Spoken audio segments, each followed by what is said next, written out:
Gerçekten 14, 15, 16, 17.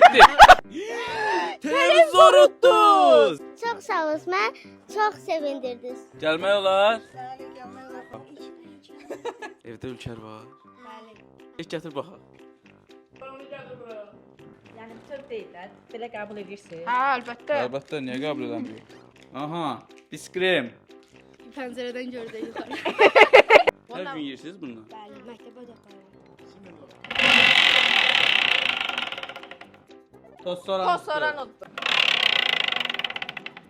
Badminton yarışmasında mübarizə aparacaqlar. Televizor utdunuz. Qonaqlıqlarda işlədin. Elə bil. Bizdə ilkin eləyir tostora. Demə də hamının içində. Bir. Bu qədər. Bəli, əziz tamaşaçılar. Sizin evdə Maşa sən qardaşındır. Kardeşim. 5 Fırat xala, sən oxşayırsan ya Maşaya. Olabilir. 1, 12, 13, 14, 15, 16, 17.